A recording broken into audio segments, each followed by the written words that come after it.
The old woman sat hunched in her rocking chair, her gnarled hands clasped around a worn wooden doll. Her eyes, milky and clouded, stared into the dying embers of the fireplace. The room was filled with the smell of dust and mothballs, a stark contrast to the vibrant colors of the doll, its porcelain face painted with a haunting smile. A young girl, her daughter, stood by the window, her gaze fixed on the swirling snow outside. The wind howled, a mournful symphony echoing through the bare branches of the ancient oak tree outside. "Mama," the girl whispered, her voice trembling slightly. "Do you think the storm will ever end?" The old woman didn't respond, her gaze still fixed on the doll. The girl shifted uncomfortably, her eyes darting around the room, searching for any sign of life in her mother's lifeless stare. "Mama?" She tried again, her voice a little louder this time. Finally, the old woman turned her head, her eyes focusing on her daughter for the first time. A chilling smile spread across her face, the doll's painted smile echoing it perfectly. "The storm will never end," she rasped, her voice a dry whisper. "It's inside us now, child. Inside us all." The girl recoiled, her eyes wide with fear. She had always been afraid of her mother's stories, the chilling tales of a darkness that lived in the shadows, a darkness that whispered in the wind and gnawed at the edges of their dreams. Now, she felt that darkness creeping into the warmth of their home, its icy tendrils reaching out to her. "Mama, what do you mean?"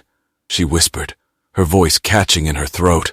The old woman reached out a gnarled finger, tracing the doll's painted lips with a chilling precision. "It's always been here," she said, her voice a low, guttural growl. "The storm, the darkness, it's in our hearts, in our minds, in our very souls. It waits for the right moment to awaken, to consume us." The girl felt a wave of nausea rise in her throat. She wanted to run, to escape the suffocating presence of her mother and the chilling truth she was revealing. But her legs felt frozen, her body trapped in a paralysis of fear. "Mama, please," she pleaded, her voice a desperate plea. "What can we do?" The old woman's smile widened, revealing teeth stained yellow with age. "Nothing," she whispered, her voice a rasping whisper that echoed through the room. "It's too late for us, child.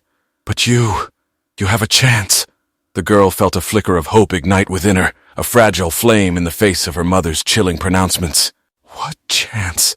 she asked, her voice trembling with a mixture of fear and hope. The old woman placed a clammy hand on her daughter's cheek. Her touch was cold, like the icy embrace of death. "You have the chance to run," she said, her voice barely audible, "to escape the storm, the darkness that consumes us. But you must never, ever look back." She then leaned in, her breath a foul, musty odor in the girl's face, and whispered, "And remember, child, the storm is not always a raging blizzard.